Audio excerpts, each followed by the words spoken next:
So, Sanaz, has anything been occurring and it's just been protected thus far? Hello, good morning. Yes, we are seeing increased activity in scanning, what we call reconnaissance in cyber, of different cyber actors and cyber groups. Some of them are hacktivists, just want to make noise or denial of service, but we still seeing like some of those APTs trying to get access mainly to critical infrastructure.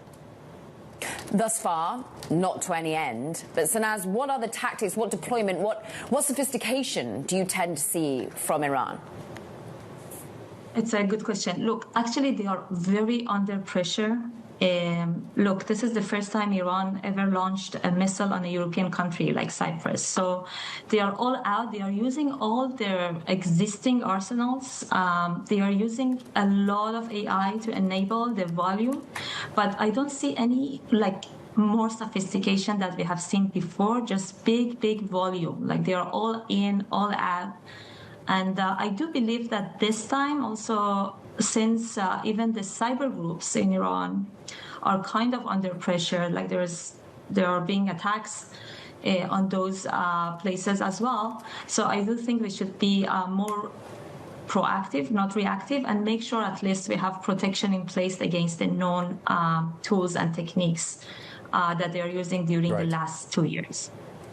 Sanaz, yesterday the Homeland Security basically briefed the Senate on the heightened domestic risk here in the United States in the context of some form of response from Iran. With that in mind, could you just help us understand Iran's cyber competence, how much of a threat nation to nation they would pose if cyber would be one of the tools or things that they pursue in response to what is happening? Yeah, for sure.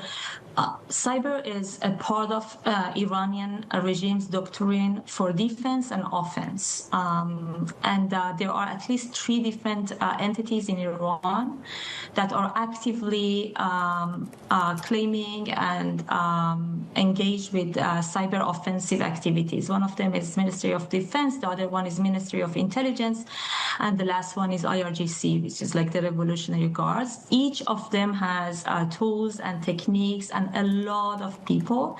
And also there is some cyber partnership between the nation states and cyber crime.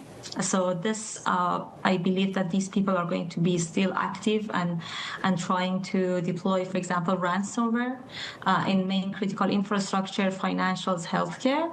And at the same time, also there is some partnership between Iran and other countries as well. Are we talking in terms of risk, it being U.S. institutions that would be on paper at risk from such an attack? Or is it sort of at the company and corporate level where America is most on the defense? The company and corporate level. Like for the hackers, they are now looking for low-hanging fruits. Look, there is something to understand about Iran. Iran's main goal is to keep the government stable. There is nothing they want to achieve more than just governing Iran. And for that, they have to show impact, that they are strong, right? So more of the impacts is just to show that they can impact and damage Western companies, corporate level. And in order to gain back prestige they have inside Iran. So there is no safe zone. And I think actually those that they don't have cyber practice and cyber resilience in place, they are those that they will be the first victims of this run.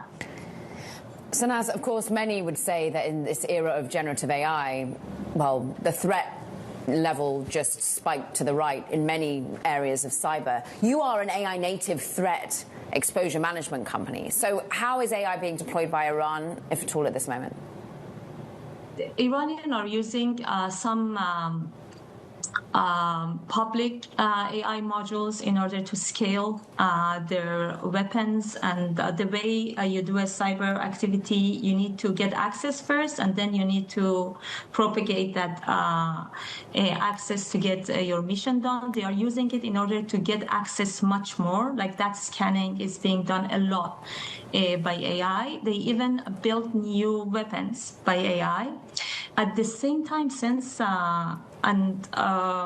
we know about at least some of the groups that doing their own agents in AI as well. At the same time, it looks like they are at the beginning somehow in the journey, and we find some bugs, if I may say, in their tools.